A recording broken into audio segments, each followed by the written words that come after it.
ખૂબ આભાર તમારા બધાનો આટલો સાથ અને સહકાર આપવા બદલ. કેટલીક બેઝિક પ્રેક્ટિસ દ્વારા તમે તમારી સ્કેચિંગ સ્કિલને ઇમ્પ્રૂવ કરી શકો છો.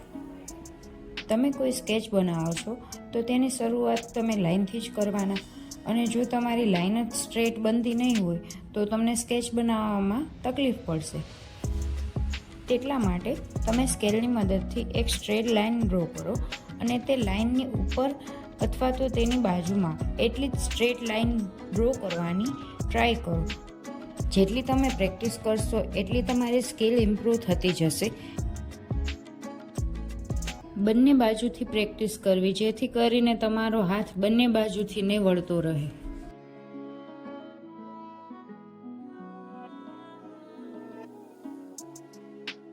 ત્યારબાદ આવે છે ક્રોસ લાઇન પ્રેક્ટિસ. જે રીતે તમે સીધી લાઇનની પ્રેક્ટિસ કરી એ રીતે ક્રોસ લાઇનની પણ પ્રેક્ટિસ કરવી ખૂબ જ જરૂરી છે. જ્યારે તમે પોર્ટ્રેટ ડ્રો કરો છો ત્યારે તમે પેપરને ના ફાવે તો ગોળ ગોળ ફેરવી શકો છો, પરંતુ જ્યારે કોઈ મોટું પોસ્ટર ડ્રો કરવાનું આવે ત્યારે તેને વારંવાર ફેરવવું એ મુશ્કેલ પડે છે. જ્યારે તમે પ્રેક્ટિસ કરો છો ત્યારે તમારે એક વાતનું ખાસ ધ્યાન રાખવાનું છે કે તમારો હાથ પેપર અથવા ટેબલને ટચ ના થવો જોઈએ. તમે જેટલી ફ્રી હેન્ડ ટ્રાય કરશો એટલી તમારી સ્કેચિંગ સ્કિલ ઇમ્પ્રૂવ વધારે થશે.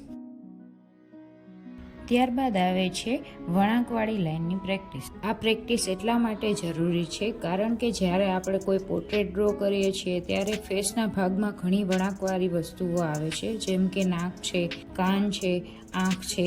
એને પરફેક્ટ કરવા માટે વર્તુળની અથવા વળાંકવાળી લાઇનની પ્રેક્ટિસ ખૂબ જ જરૂરી છે. આ કેટલીક બેઝિક પ્રેક્ટિસ કરવાથી ને તમે હાઇપર રિયાલિસ્ટિક પોર્ટ્રેટ પણ સરળતાથી દોરી શકો છો. તમે જોઈ શકો છો કે 2 કે 4 મિનિટની પ્રેક્ટિસથી જો આટલો ફરક પડતો હોય, સ્કેલ વગર સ્ટ્રેટ લાઇન બનતી હોય અથવા કોઈ આપણે સ્ક્વેર બનાવવું છે, ટ્રાયેંગલ બનાવવો છે, એ સરળતાથી બની જતું. તો તમે રેગ્યુલર પ્રેક્ટિસ કરો તો તેનાથી કેટલો ફરક પડે.